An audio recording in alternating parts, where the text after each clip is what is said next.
Hi అండి. మీకు ఈ వీడియో నచ్చినట్లయితే వీడియోని లైక్ చేసి ఛానల్ని సబ్స్క్రైబ్ చేయండి. రేపే వారి ఇరువురి వివాహమునకు ముహూర్తము పెట్టారు అని గుప్తా గారు చెప్పడంతో, అదేంటి గుప్తా గారు 2 రోజుల తర్వాత కదా పెళ్లి ముహూర్తం, రేపే అని చెప్తున్నారేంటి అని ఆరు టెన్షన్ పడుతూ ఉంటుంది. అది మీరు పెట్టిన ముహూర్తం. ప్రమాదాన్ని ముందే పసిగట్టి ఆ బాలిక రేపే పెళ్లి చేసుకోవటానికి ప్లాన్ చేసింది అని గుప్తా గారు చెప్పడంతో, లేదు ఈ విషయం వెంటనే బాగికి చెప్తాను, ఈ పెళ్లి జరగటానికి వీల్లేదు అని ఆరు వెళ్తూ ఉంటే, నువ్వు చెప్పిన మరుక్షణం ఆ బాలిక ఆయువు తీరిపోవును, చనిపోవును అని గుప్తా గారు చెప్తారు. దాంతో ఆరు ఒక్క క్షణం ఆగిపోయి, ఏంటి గుప్తా గారు మీరు ఇలా మాట్లాడుతున్నారు, అయితే రేపే పెళ్లి జరిగిపోతుందా, అసలు ఆ చిత్ర ఎలాంటిదో వినోద్ ఎందుకు అర్థం చేసుకోలేకపోతున్నాడు అని ఆరు టెన్షన్ పడుతూ ఉంటుంది. అతగాడు కోరుకొని ఈ పెళ్లి చేసుకొనుచున్నాడు కదా, అందుకే ఈ పెళ్లి ముహూర్తము అని గుప్తా గారు అంటే, అయితే రేపే పెళ్లి జరిగిపోతే వినోద్ జీవితం నాశనం అయిపోతుంది అని ఆరు టెన్షన్ పడుతూ ఉంటుంది. రేపు పెళ్లి ముహూర్తమని చెప్పానే కానీ పెళ్లి జరుగుతుందని చెప్పలేదు కదా అని గుప్తా గారు అంటారు. అయితే జరగదా గుప్తా గారు అని ఆరు సంతోషంగా అడుగుతూ ఉంటే, జరుగునో జరగదో అది నాకెలా తెలుసును అని, నాకు ఏమీయో తెలీదు అని గుప్తా గారు అంటారు.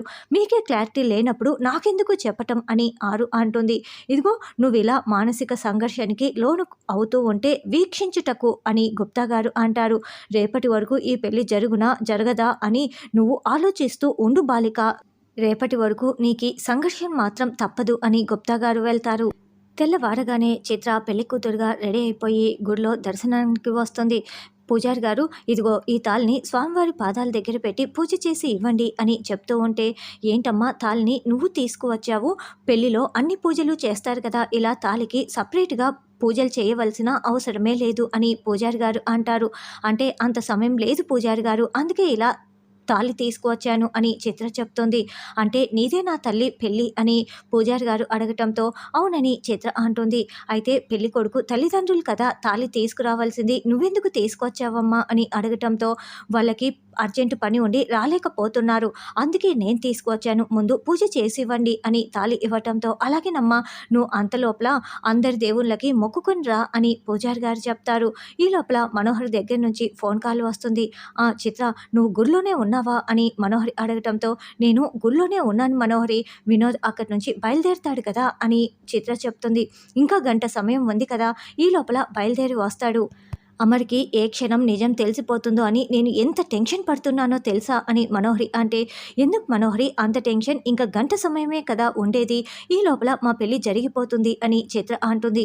నీకు అమర్ గురించి అర్థం కావటం లేదు, ఆ ముసలోళ్ళ గురించి ఊరంతా జల్లెడ పడుతున్నాడు, అమర్కి అరక్షణం చాలు నిజం తెలుసుకోవటానికి, నీ టైం బాగుంది కాబట్టి అమర్ నిజం తెలుసుకోలేకపోతున్నాడు, ఆ ముసలోళ్ళు జాగ్రత్త అని మనోహరి చెప్పడంతో, నా మనుషుల దగ్గర వాళ్ళు జాగ్రత్తగా ఉన్నారు, ముందు వినోద్ బయలుదేరిన తర్వాత నువ్వు బయలుదేరి వచ్చేసేయ్ అని చిత్ర అంటుంది. అలాగేనని మనోహరి ఫోన్ పెట్టేస్తుంది. ఆరు గార్డెన్లో అటు ఇటు తిరుగుతూ, ఇప్పుడు ఈ పెళ్లిని ఎలా ఆపాలి, బాగీకేమో నిజం చెప్తే ఆయువు తీరిపోతుందని గుప్తా గారు చెప్పారు, ఇప్పుడు బాగీకి చెప్పకుండా వినోద్ పెళ్లిని ఆపటం ఎలా అని ఆరు ఆలోచిస్తూ ఉంటుంది. అవును, వినోద్ బయటికి వెళ్తేనే కదా ఈ పెళ్లి జరిగేది, వినోద్ని ఇంట్లో నుండి బయటికి వెళ్లకుండా చేస్తాను, ఇప్పుడు ఈ విషయం బాగీకి చెప్తాను అని అనుకుంటూ లోపలికి వస్తుంది. హాల్లోనే నిర్మలమ్మ సదాశివం ఉంటారు. అయ్యో ఇప్పుడు నేను బాగీ దగ్గరికి వెళ్తే బాగీ నన్ను వాళ్ళకి పరిచయం చేస్తుంది, అప్పుడు దొరికిపోతాం కదా, ఇప్పుడు ఏం చేయాలి అని ఆరు మళ్ళీ గార్డెన్లోకి వచ్చి ఆలోచిస్తూ ఉంటే, అప్పుడే కుక్కర్ విజిల్ సౌండ్ వినిపిస్తుంది.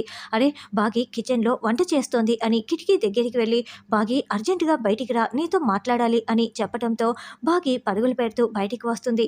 ఏంటక్క ఇంట్లోకి రా అక్క మాట్లాడుకుందాం అని బాగి అంటే, లేదు లేదు నాకు అర్జెంటు పని ఉంది, నీకు ఒక ముఖ్యమైన విషయం చెప్దామని వచ్చాను, ఈరోజు వినోద్ బయటికి వెళ్లకుండా చూసుకో, ఎందుకంటే వినోద్ రాశి ఫలంలో ఈరోజు మంచి రోజు కాదు, సరిగ్గా లేదు కూడా, అందుకే వినోద్ని బయటికి పంపించకు అని ఆరు చెప్పడంతో, కానీ వినోద్ నా మాట వినడక్క, ఏం చేయాలక్క అని బాగి అంటుంది.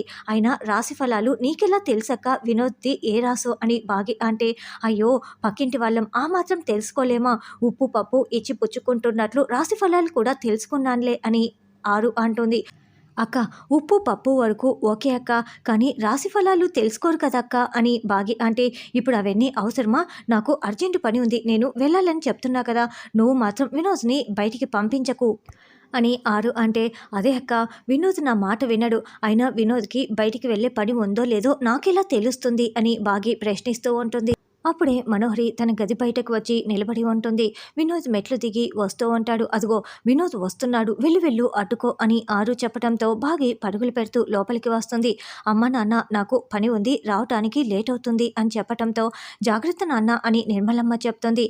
అప్పుడే బాగి ఎదురు వచ్చి వినోద్ ఎక్కడికి వెళ్తున్నావు అని అడగటంతో ఎక్కడికైనా వెళ్ళేటప్పుడు అడగకూడదని తెలీదా, లేకుంటే నేను వెళ్తున్న పని జరగకూడదని కావాలనే ఇలా అడుగుతున్నారా అని వినోద్ ప్రశ్నిస్తూ ఉండటంతో రే వినోద్, ఉదయంతో ఎలా మాట్లాడాలో నీకు ఎన్నిసార్లు చెప్పాలి, ఇదేనా మాట్లాడే పద్ధతి అని సదాశివం నిలదీస్తూ ఉంటాడు.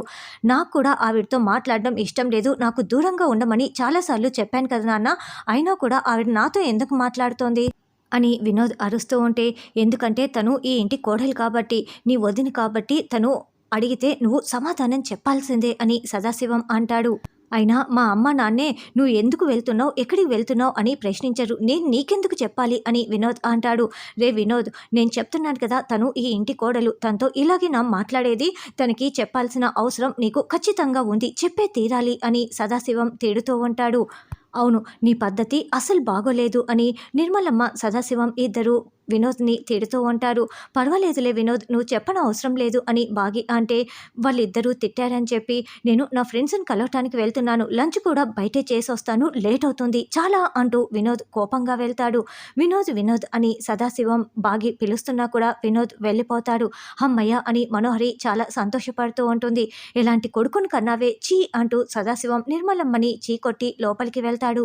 అయ్యో వినోద్ వెళ్ళిపోతున్నాడే, వెళ్ళి నిజం చెప్దామనుకుంటే బాగి ఆయువు తీరిపోతుందని గుప్తా గారు నా చేతులు కట్టేశారు అని ఆరు టెన్షన్ పడుతూ ఉంటుంది. తర్వాత అమర్ ఒక చోట కార్ని ఆపుకొని ఎస్ఐతో ఫోన్లో మాట్లాడుతూ ఉంటాడు. ఆ కారు మీ ఏరియాకే వచ్చిందని సీసీ క్యామ్లో చూసి చెప్పారు ఎస్ఐ గారు, మీ చుట్టుపక్కల బాగా వెతకండి ప్లీజ్, ఆ పెద్దవాళ్ళని మాకు దొరకటం చాలా ఇంపార్టెంట్ అని చెప్పేసి అమర్ ఫోన్ పెట్టేస్తాడు. అప్పుడే రాతోడు పరిగెత్తుకుంటూ అమర్ దగ్గరికి వచ్చి, సార్ వాళ్ళు ఎక్కడ ఉన్నారో తెలిసిపోయింది సార్, పలానా రోడ్ నెంబర్ 7లో ఉన్నారంట, రండి సార్ అని ఇద్దరు కారులో బయలుదేరి వెళ్తారు. అమ్మయ్య, ఇంట్లో వాళ్ళందరూ ఎవరి పాటికి వాళ్ళు పనిలో ఉన్నారు, ఇప్పుడు నేను ఎక్కడికి వెళ్తున్నానని ఎవరికి చెప్పాల్సిన అవసరం లేదు అని మనోహరి కారు దగ్గరికి వస్తుంది. అంతా దీనివల్లే అని ఆరు తిట్టుకుంటూ ఉంటుంది. అప్పుడే అమ్మ మనోహరి అంటూ సదాశివం నిర్మలమ్మ పిలుస్తూ ఉంటారు. నువ్వు బయటికి వెళ్తున్నావా అని అడగటంతో అవును, నేను కూడా లంచ్ బయటే చేసొస్తాను అని మనోహరి చెప్తుంది. అయితే వెళ్తున్న దారిలో మమ్మల్ని గుడి దగ్గర డ్రాప్ చేయి అని నిర్మలమ్మ సదాశివం చెప్తుంటే అప్పుడే బాగి కూడా పూల సజ్జ పట్టుకొని అక్కడికి వచ్చి అవును, మమ్మల్ని వెంకటేశ్వర స్వామి గుళ్ళో డ్రాప్ చేసేసేయి అని బాగి చెప్తుంది. ఆ గుడికి ఎందుకు, అసలు ఈరోజు ఎందుకు, ఈరోజు అసలు గుడికే అవసరం లేదు అని మనోహరి చెప్తే మేం వెళ్తే నీకేంటి మనో, ముందు మమ్మల్ని డ్రాప్ చేయి అని బాగి అంటే ఈరోజు వెంకటేశ్వర స్వామి గుడికి అసలే వద్దు, మీరు శివాలయానికి వెళ్ళండి అని మనోహరి చెప్తుంది. సరే అలాగే మనోహరి, వెంకటేశ్వర స్వామి గుళ్ళో దర్శనం చేసుకొని తర్వాత శివాలయానికి వెళ్తాంటే అందులోనూ నువ్వు చెప్పావు కదా అని బాగి అంటే అవును, ఎప్పుడూ లేనిది మనోహరి చెప్పింది కాబట్టి అట్లాగే వెళ్తాము అని నిర్మలమ్మ అంటుంది. ఏంటి ఇంకా చూస్తున్నావు, రా కానివ్వు అని వాళ్ళు కారు ఎక్కేస్తారు. అయ్యో, ఇప్పుడు నేను వీళ్ళని తీసుకువెళ్ళకపోతే చిత్రకి సహాయం చేస్తున్నానని అర్థమైపోతుంది, తీసుకువెళ్తేనేమో వాళ్ళ పెళ్ళి ఆగిపోతుంది, ఇప్పుడు ఏం చేయాలి అని మనోహరి టెన్షన్ పడుతూ కారు బయటే నిలబడి ఉంటే రామను ఎంతసేపు అని బాగి హారన్ కొడుతూ ఉంటుంది. చేసేదేమీ లేక మనోహరి కార్ డ్రైవ్ చేస్తూ బాగి వాళ్ళని గుడి దగ్గరికి తీసుకువస్తూ ఉంటుంది. ఇక ఆరు వెళ్ళండి, ఈ పెళ్ళి ఆగిపోయేలా చేయండి దేవుడా, పెళ్ళి ఆగిపోవాలి అని ఆరు ఇదంతా విని చాలా సంతోషంగా చూస్తూ ఉంటుంది.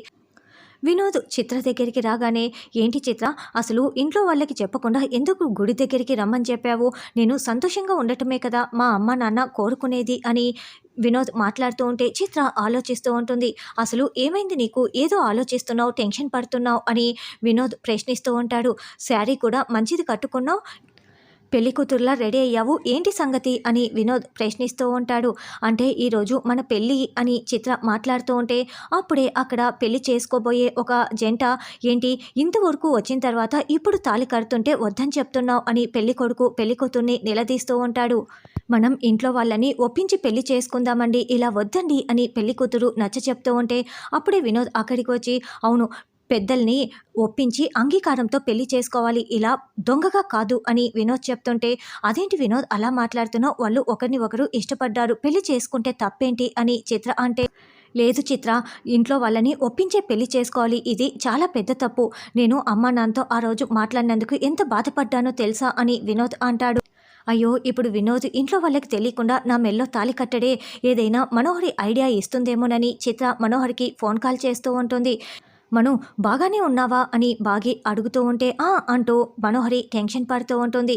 ఇదేదో కుట్ర చేస్తోంది నాకు అనిపిస్తోంది అని బాగి ఆలోచిస్తూ అప్పుడే చిత్ర దగ్గర నుంచి ఫోన్ కాల్ రావటంతో అది చూసి బాగి షాకింగ్‌గా చూస్తూ ఉంటుంది.